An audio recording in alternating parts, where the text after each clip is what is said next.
우리가 지금 히브리서 11장을 지금 보고 있습니다.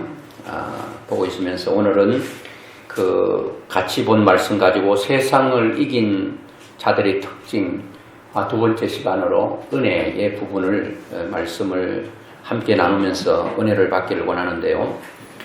성경에 나오는 인물들 가운데 아브라함이라는 사람을 떠올릴 때 여러분들은 어떤 생각이 드십니까? 아마 많이 들었고 또 성경을 통해서 많이 보았기 때문에 우리는 아브라함은 참 대단한 사람 그렇게 생각하시죠. 그리고 믿음의 사람, 또 믿음의 조상, 이런 생각이 드실 것입니다. 아마도 나하고는 좀 결이 다른 사람, 또 나하고는 좀 비교조차 할 수 없는 사람 등등 이런 생각이 들 겁니다. 저도 그렇게 생각할 때도 많이 있는데요. 성경에는 아브라함의 부르심부터 하나님께서 믿음의 조상이라는 칭호를 받기까지의 아브라함의 삶이 잘 드러나 있는데요. 창세기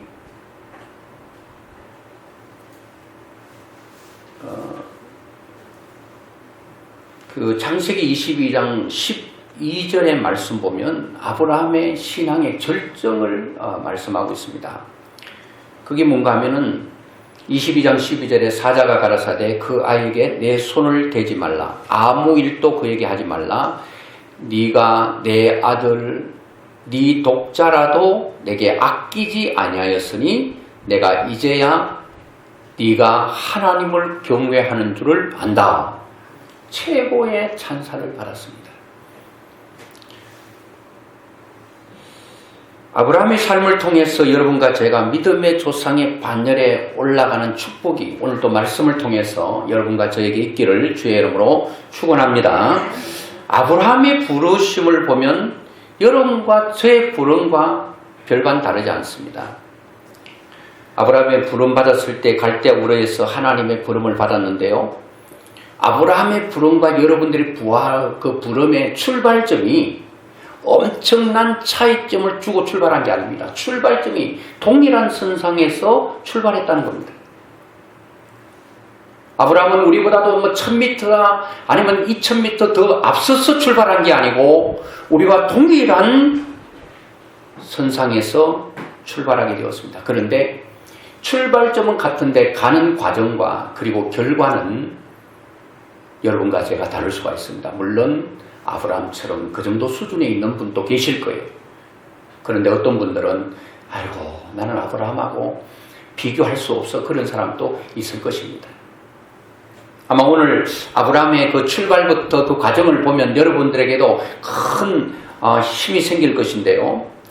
아브라함은 처음부터 이렇게 믿음의 조상이라는 칭호를 받은 게 아니에요.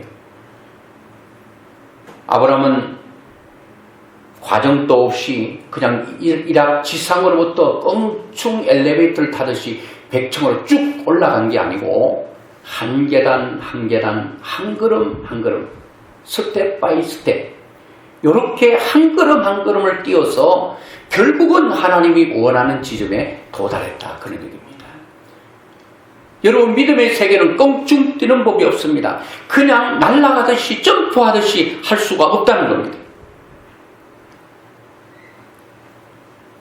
오늘 여러분 이 말씀을 잘 들으면 여러분들 큰 위로가 될 거예요. 야 나도 하나님이 원하는 수준까지 올라갈 수 있겠구나 그런 생각이죠. 예. 아브라함은 하나님의 부름을 받고 믿음 생활을 해가는 과정 속에서 참 실수가 많았습니다. 성경을 이미 보신 분들은 머릿속에 그려질 거예요. 아브라함의 실수, 다른 말로 하면 아브라함의 연약성입니다. 여러분과 저도 죄성을 가진 우리가 많이 넘어집니다. 많이 자빠집니다. 실수도 많이 합니다. 창세기 11장 31절에 보니까 아브라함이 어디서 부름을 받게 된거 하면 11장 31절 같이 보겠습니다. 시작. 데라가 그 아들 아브라함과 하란의 아들인 그의 손자 롯과 그의 며느리 아브라함의 아내 사레를 데리고 갈대아인의 우르를 떠나 가나안 땅으로 가고자 하더니 아브라함은 원래 어디 사람이에요? 갈대아 우르라고 하는 지역에 살고 있었습니다. 거기 살고 있을 때 하나님의 부름을 받고 가나안 땅이라고 하는 곳을 가고자 했다, 이렇게 말하고 있습니다. 아브라함은 어디 사람이라고요? 갈대아 우르에서 태어나서 살고 있었습니다. 그때 하나님께서 나타나셔서 아브라함을 부르십니다. 창세기 12장 1절 보겠습니다. 시작. 여호와께서 아브라함에게 이르시되 너는 너의 고향과 친척과 아비 집을 떠나 내가 내게 보여줄 땅으로 가라. 이렇게 말합니다. 내가 너에게 보여줄 땅으로 가라.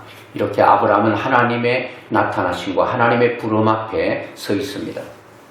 그리고 하나님께서 그렇게 하면 내가 너에게 이렇게 축복하겠다고 약속도 하십니다. 그 2절입니다. 시작. 내가 너로 큰 민족을 이루고 내게 복을 주어 내 이름을 장대하게 하리니 너는 복이 될지라. 큰 민족을 이루겠다. 여기를 떠나면 큰 민족을 이루어주겠다. 내가 너에게 한없는 복을 주고 너 이름을 장대케 하고 너가 복의 근원적인 사람이 될 수 있도록 만들어주시겠다. 이렇게 말씀을 하고 있습니다. 근데 4절에 보니까 이렇게 말합니다. 1절에 너는 너의 고향 친척 아비집을 떠나라, 그렇게 말하거든요. 모두를 떠나라는 겁니다. 근데 4절에 보니까 아브라함이 이렇게 말합니다. 이에 아브라함이 여호와의 말씀을 따라갔고 롯도 그와 함께 갔으며, 하나님의 말씀에 100% 순종이 안 되는 걸 보게 됩니다. 그러니까 엄청나게 하긴 하는데 아직도 하나님의 그 수준에는 못 미치는 거예요. 친척 아비집을 싹 떠나라고 그랬는데 아버지 데라도 데리고 조카 롯도 불쌍하고 또 연민의 정 때문에 가자 하고 끌고 갑니다. 결국은 아버지도 함께 가지 못하고 하란에서 죽게 되고, 그리고 롯과도 결별을 하게 되는 아픔을 또한 느끼게 됩니다. 아브라함도 하나님의 말씀 앞에 반응하긴 하는데 100% 반응이 아니죠. 이게 인간의 연약성입니다. 이게 실수라고 보기는 좀 그렇고 연약한 거죠. 이런저런 생각하니 하나님의 말씀에 100% 순종하기가 결코 쉽지 않다는 것을 알게 됩니다. 그리고 아브라함은 또 어디서 큰 실수를 범하는가 하면 창세기 12장 10절을 한번 보겠습니다. 시작. 그 땅에 기근이 들었으므로 아브라함이 애굽에 거류하려고 그리로 내려갔으니 이는 그 땅에 기근이 심하였음이라. 그가 애굽에 가까이 이르렀을 때에 그의 아내 사레에게 말하되 내가 알기에 그대는 아리따운 여인이라. 애굽 사람이 그대를 볼 때에 이르기를 이는 그의 아내라 하여 나는 죽이고 그대는 살리리니 원하건대 그대는 나의 누이라 하라. 그러면 내가 그대로 말미암아 안전하고 내 목숨이 그대로 말미암아 보존되리라 하니라. 이게 지금 자기가 살고 있는 땅에 기근이 오니까 조금 먹을 곳이 있는 애굽으로 내려가게 되었어요. 내려가 보니까 걱정이 덜컥되는 것입니다. 아내 사례가 너무 절색가인이에요. 10인 10색이에요. 그렇게 예쁠 수가 없어요. 이거는 데려가면 당장 바로 왕에게 바로 뺏길 것 같거든요. 그러니까 뭐라고 말하죠? 아내한테 여보, 당신이 나의 아내라고 말하면 당신은 뺏길 뿐만 아니라 나는 당신 때문에 죽을 수도 있어. 왜냐하면 남편을 죽여야 아내를 취할 수 있거든요. 당신이 나의 아내 되면 내가 죽어. 그러니 나의 아내라고 하지 말고 나의 누이라고 해줄 수 없겠니? 여러분들이 만약에 아브라함의 아내 같으면 그 얘기 듣고 가만히 있어서 알겠어요. 당신의 생명이 중요하지요. 내 생명이 뭐 볼 거, 뭐 보잘것이 있습니까? 허접한 내 인생 죽어도 괜찮아요. 그러겠어요? 네 죽고 나 살자는 식으로 달라들어서 눈 빼버리고 완전히 코도 다 비틀어버리고 할 거예요. 안 그럴 폼이네 여러분들. 하여튼 우리 명성좋은교회 성도들은 마음이 바다같이 컸어. 그것도 다 받아들일 수 있는 하해 같은 마음이라. 전혀 그런 화가 전혀 나지 않는 사람 같아요. 감사합니다. 웬만한 사람 같은 머리카락 다 쥐어뜯깁니다. 여러분 눈도 다 뽑힙니다. 그런데 사례가 마음이 착했어요. 그렇게 하겠다고 동의를 했어요. 여러분 이것이 남자의 연약함 아니겠습니까? 결혼했으면 내 생명을 잃더라도 아내를 지켜야 되는 것이 남편의 책임이에요. 내 생명을 건지기 위해서 다른 생명을 희생시키는 것이 가장의 삶의 태도가 아니죠. 근데 아브라함은 이런 연약함이 속속들이 드러나고 있습니다. 내가 당신 때문에 죽으면 안 되니까. 여기서 아브라함이 얼마나 예언한지 아세요? 원하건대 제발 이런 말이거든요. 막 손이 발이야 빌면서 제발 당신이 나의 누이라고 좀 해주라. 이 누이라는 말 틀린 말 아니에요. 사실은 아닌데 지금은 아내잖아요.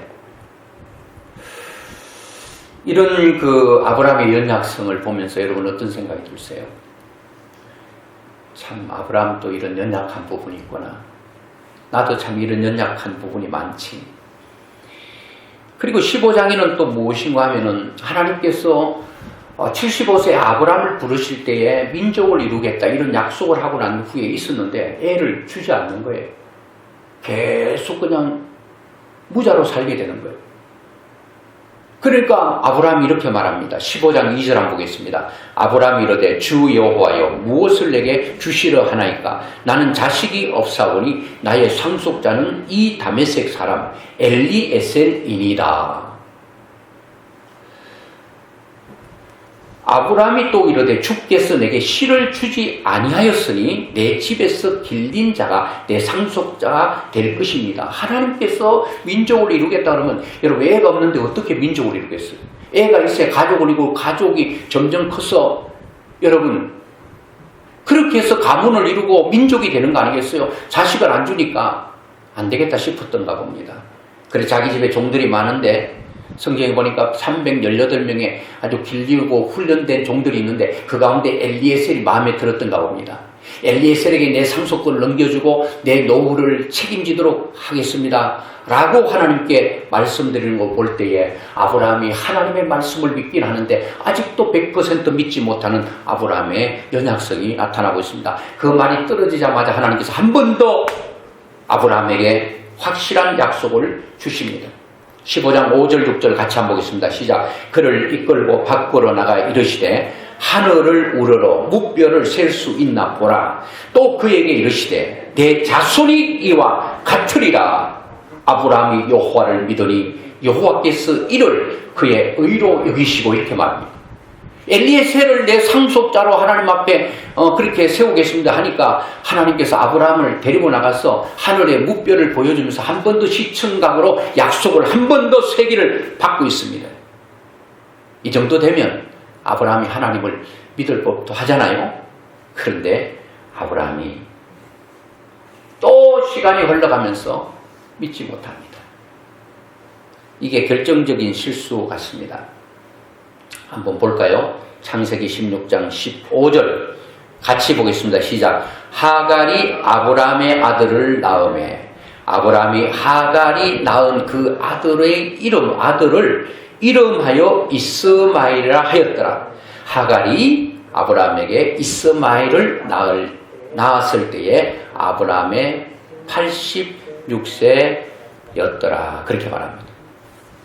하나님께서 그렇게 얘기했는데도 10년을 기다리다가 기다리지 못하고 인내하지 못하고 자기 아내가 여보 우리는 안 될 것 같아요.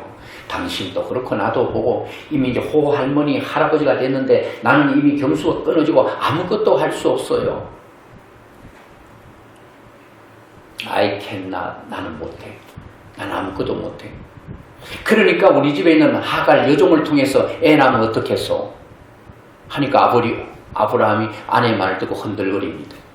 사람의 말 듣고 흔들거리면 안 됩니다. 우리는 환경도 흔들리는 게 아니라 하나님을 믿고 약속 믿고 환경이 흔들어대도 굳건하게 서야 될 줄로 믿습니다.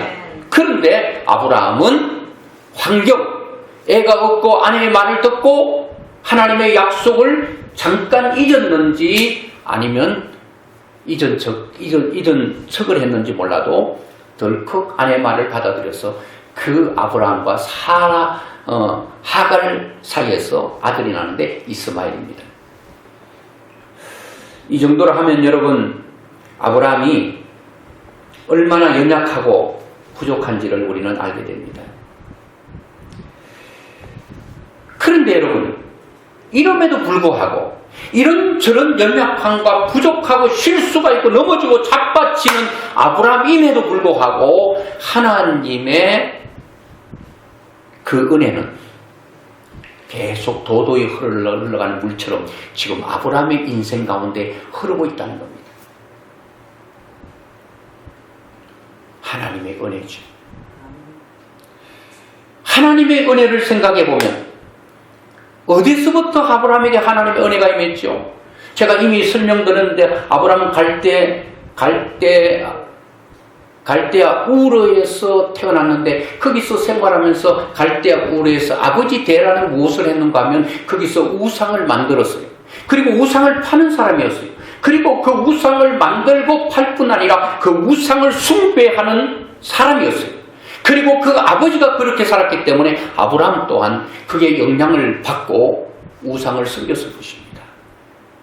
여기서 하나님께서 하나님의 일방적인 방법으로 아브라함을 불러내신 것입니다.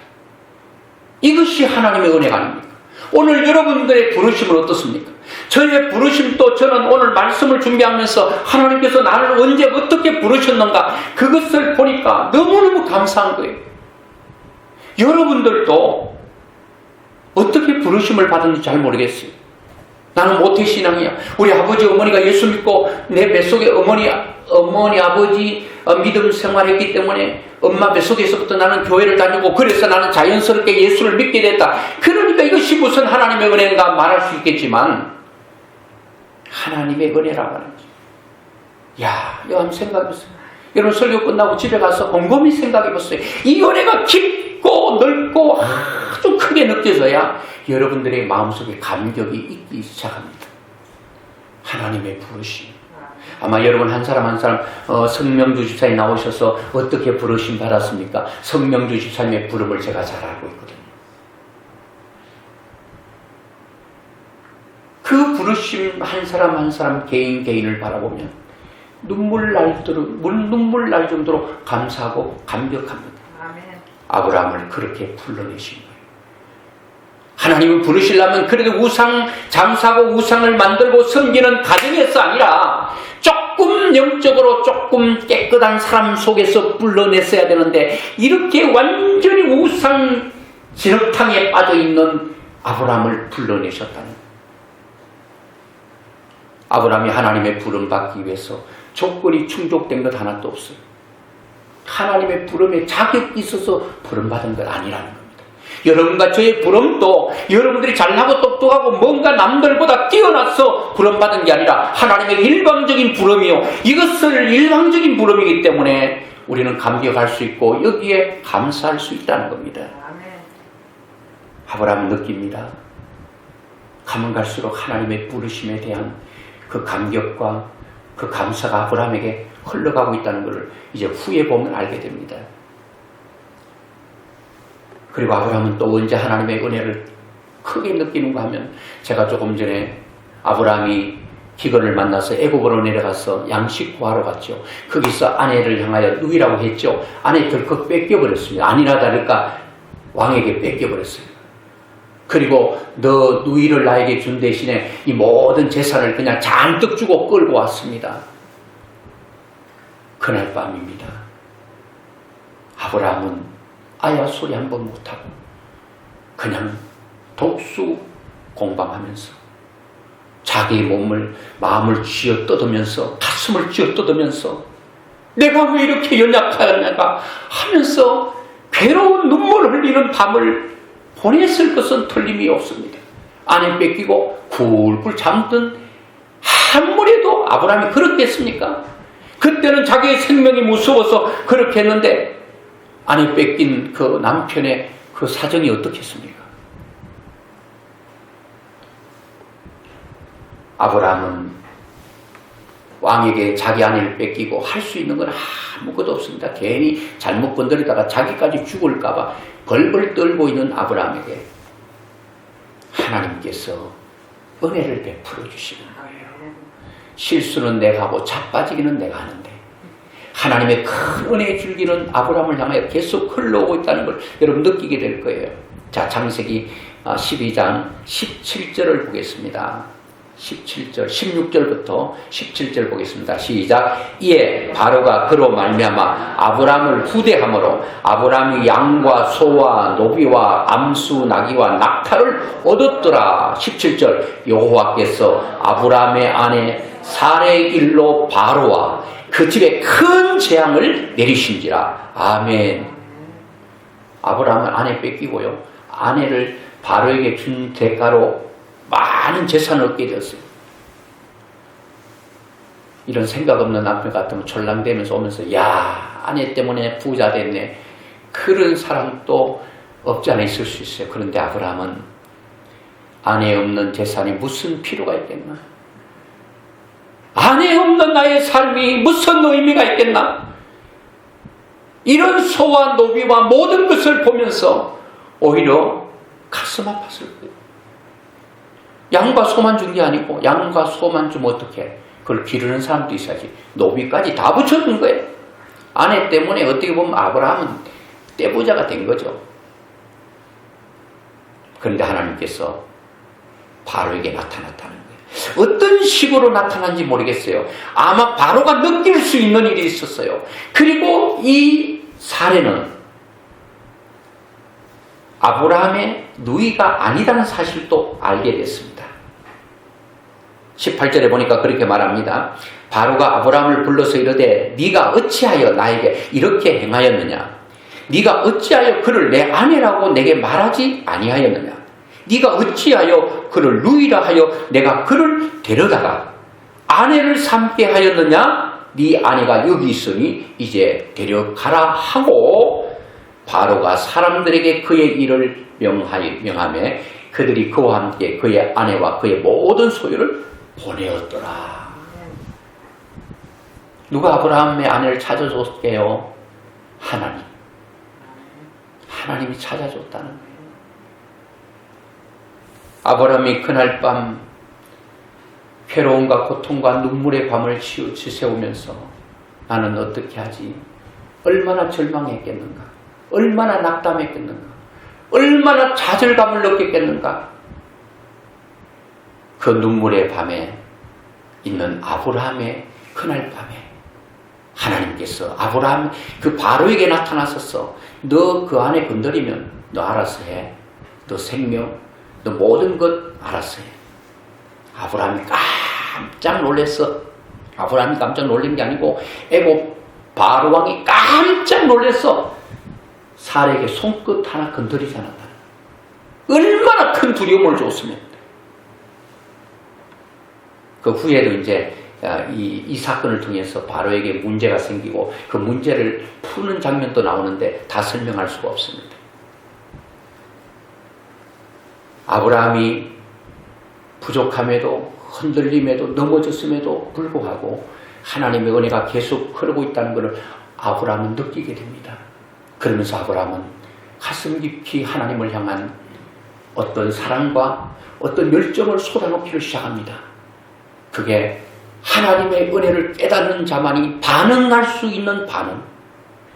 그 반응을 하는데 그게 뭔가 하면은 아브라함이 하나님의 은혜의 큰 물줄기가 흐르고 있고 자기에게 순간순간마다 하나님께서 도우시는 그 놀라운 은혜를 깊이 깨닫고 난 후에 아브라함은 믿음으로 반응합니다.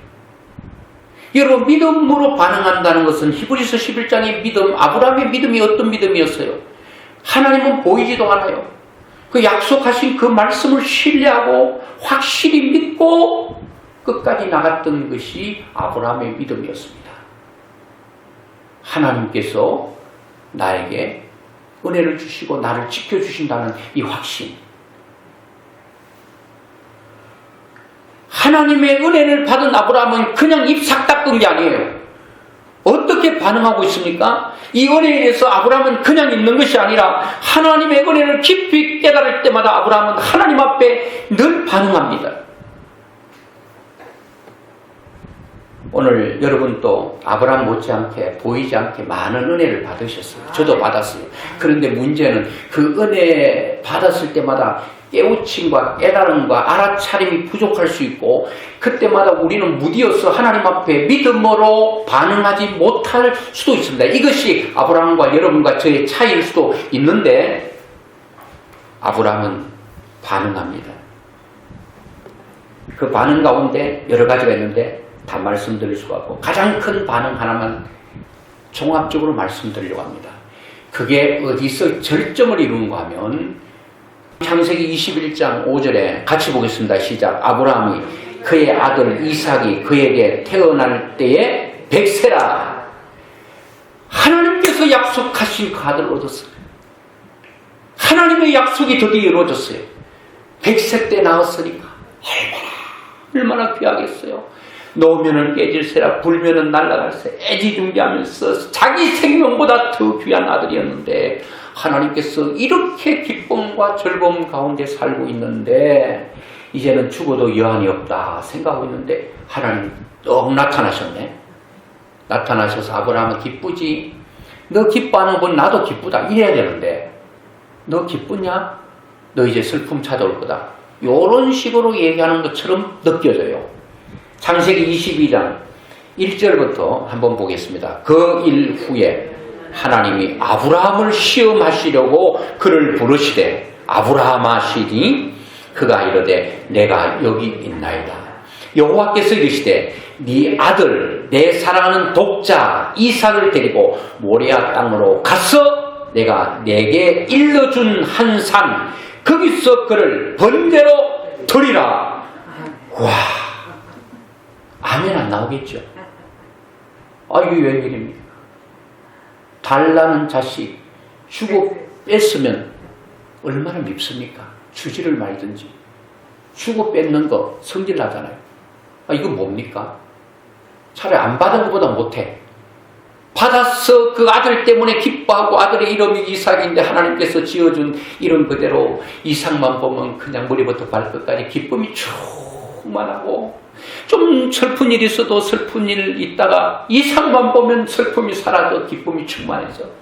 여러분에게도 남들이 뺏어갈 수 있는 이삭입니다. 그 이삭이 하나님이 주신 은혜로 그 은혜가 이삭이 돼야 됩니다.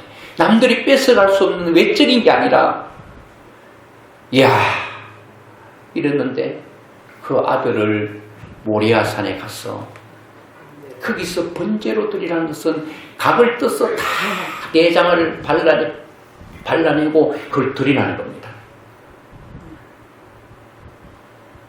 아브라함이 밤에 그 말씀 듣고 얼마나 괴로웠겠습니까? 하나님의 뜻은 이루어 드려야 되는 것은 정한 것인데 내가 어떻게 이 아들을 드릴 수 있겠는가? 그래서 그날 밤에 갈등하고 고민하고 괴로워하면서도 아침 일찍이 하나님의 뜻을 이루기 위해서 아들 이삭과 사원을 데리고 하나님께서 정하신 산으로 3일 길을 가고 있습니다. 3일 길을 가면서 아브라함의 마음을 생각해 보세요. 하나님, 아들 말고 내가 죽으면 안 되겠습니까? 아들 대신 아내가 죽으면 안 되겠습니까? 하나님, 우리 집에 종들도 있고 재산도 엄청나. 이거 다 두드려 뭉쳐서 하나님께 다 드리고 아들 하나 살리면 안 되겠습니까? 하나님은 아브라함이 그 요청에 노하셨습니다. 나는 이 아들, 네 독자, 네 사랑하는 아들을 원한다. 내가 원하는 걸 하나님께 해드리는 게 아닙니다. 하나님이 나에게 원하는 것을 해드려야 그게 믿음이고 그게 신앙입니다. 내가 할 수 있는 것은 어떻게 보면 할 수 있는 일을 할 수 있는 일을 하나님께 말씀드릴 수 있어요. 하나님은 때로 내가 할 수 없는 무시무시한 일을 요구할 때가 있다는 거예요. 이것이 아브라함의 하나님께 받은 은혜를 송두리째 묶어서 하나님 앞에 하나로 묶어서 드리는, 일생을 묶어서 드리는 그런 행위가 되기 때문에 12절을 보겠습니다. 12절. 10절부터 손을 내밀어, 이제 아브라함이 이삭을 묶었습니다. 이제 손을 내밀어 칼을 잡고 그 아들을 잡으려 하니 여호와의 사자가 하늘에서부터 그를 불러 이르시되 아브라함아 아브라함아 하시는지라. 사자가 이르시되 그 아이에게 네 손을 대지 말라. 그에게 아무 일도 하지 말라. 네 아들 내 사랑하는 독자까지도 내게 아끼지 아니하였으니 내가 이제야 내가 하나님을 경외하는 줄을 아노라. 아들을 죽이지는 않았지만 아들이 입이 죽었습니다. 아버지 칼에 죽었습니다. 하나님은 이미 아브라함을 통해서 이삭을 받으신 것입니다. 그리고 하나님께서 네가 나를 네 아들보다 더 사랑하는 걸 내가 알겠다. 오늘 하늘의 별처럼 바다의 모래알처럼 많겠다는 그 약속이 그대로 성취되고 마는 것입니다. 히브리서 11장에서도 하나님께서 말씀하신 것처럼 하늘의 거대한 별과 또 해변의 무수한 모래와 같이 많은 후손이 생육하였느니라고 말씀하는 이 말씀이 그대로 성취되고 이루어졌던 것을 보게 됩니다. 저는 여러분 하나의 이 예화를 들면서 말씀을 드리려고 합니다. 독일의 한 병원에서 일어난 일인데요. 어떤 환자가 하얀 시트에 누워 있습니다. 그리고 많은 의사, 외과, 내과, 혈관 모든 의사가 동시에 둘러싸여 있습니다. 그리고 간호사들도 있습니다. 그리고 대학생들은 왜 있는지 아마 수습하는 대학생들일 수도 있습니다. 대학생들 쭉 둘러서 있습니다. 수십 명이 둘러서 있겠죠. 주처의가 손에 메스를 들고 그 누워있는 환자에게 이렇게 말합니다.